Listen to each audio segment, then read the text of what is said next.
On va parler aujourd'hui de Digital Inside. Le digital, ses enjeux, ses perspectives à l'intérieur de l'entreprise, au service des femmes et des hommes qui bossent dans nos entreprises. Quand on parle de digital, c'est pas toujours très simple de cerner ce sujet. Il arrive parfois qu'on nous sollicite en nous disant mais le digital finalement c'est la numérisation, c'est l'informatique. C'est pas nouveau, c'est pas un phénomène nouveau. Le fait de numériser l'information, de numériser les processus pour améliorer la performance de l'entreprise ou de l'administration, ce n'est pas quelque chose de nouveau. Pourquoi parle-t-on de ça tout le temps, partout, en ce moment? Le digital et encore le digital. Ce qui est formidable dans la langue française, c'est qu'elle donne parfois d'autres sens aux mots. Digital en anglais, le sens étymologique, c'est digit, numérique, numérisation. En français, on parlera peut-être d'empreinte digitale. Et là, je peux vous emmener peut-être dans cette nouvelle révolution, cette culture du tactile, de l'interface homme-machine, celle qui fait que notre manière de consommer Internet ou le numérique change, évolue. Alors, quelles sont les révolutions finalement qui impactent notre entreprise ou notre administration et qui fait qu'il faut vraiment qu'on se prenne ce sujet à bras-le-corps et qu'on le traite correctement? Pas comme une mode, pas comme un sujet de plus, mais comme un vrai sujet de transformation.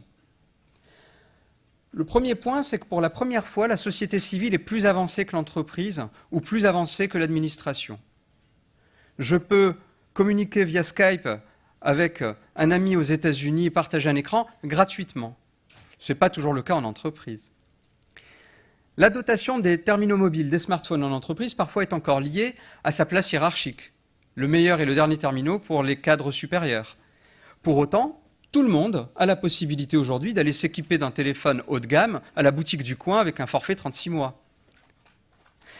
L'impact de l'entreprise en termes de formation par rapport aux lunettes, par exemple, intelligentes. On a entendu aujourd'hui une start-up rennoise qui va sortir, une start-up française qui va sortir des lunettes intelligentes commercialisées dans le grand public dès l'année prochaine. Vous imaginez l'impact en interne de l'entreprise en termes de formation avec la réalité augmentée?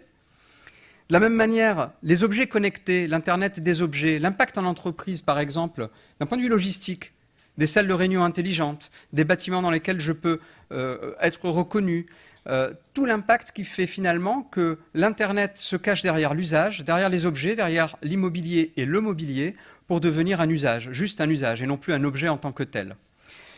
Les imprimantes 3D qui vont par exemple changer complètement notre manière de penser, de designer, de créer, d'innover, ou encore le big data, mais surtout l'open data. Vous savez, avant, on avait la BI, la business intelligence, qui permettait d'aller scruter des informations dans des entrepôts de données pour donner des éléments décisionnels aux patrons, aux stratèges. Aujourd'hui, l'open data permet de mettre au service de tout un chacun des éléments d'une grande importance qui leur permettent de faire leur acte de décision. Voilà, on démocratise quelque part l'intelligence qui est mise en commun et partagée. Et puis une autre mutation qui est assez fondamentale, c'est celle de la blogosphère et des réseaux sociaux. Je sais que c'est la tarte à la crème, mais tout de même, le fait que je ne me forge mon opinion que grâce à l'opinion de mon alter ego, que je remette systématiquement en cause l'information du JT de TF1 ou d'Antenne 2, à travers une googlisation de cette information, pour aller voir si finalement ce qu'on en dit par ailleurs corrobore l'information qu'on veut nous soumettre comme étant une vérité absolue. Pensez-vous qu'en entreprise, quand ce mode de comportement se généralise dans la sphère privée, on ne va pas attendre de pouvoir discuter, critiquer au sens noble la stratégie d'entreprise en pouvant donner son avis et profiter de l'avis de l'autre pour susciter de l'engagement, qui sera peut-être le maître mot. Je ne fais que poser des questions, mais ces questions sont tout de même assez importantes.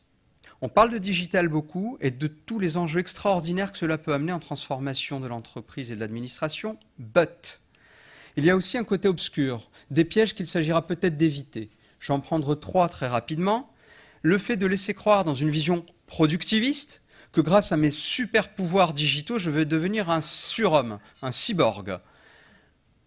De l'autre côté, faire attention peut-être à la suraddiction, le fait de ne plus faire la part des choses entre le monde du travail, le monde personnel, et être tellement hyper connecté que branché, alimenté par la machine. La métaphore de l'homme-machine, alimenté par le numérique. Et puis une troisième à travers la fracture numérique qui est importante, ne pas laisser des gens au bord du chemin car on n'est pas tous armés de la même manière face à ces grandes révolutions, ces grandes transformations. Donc veillez à embarquer tout le monde dans ces projets.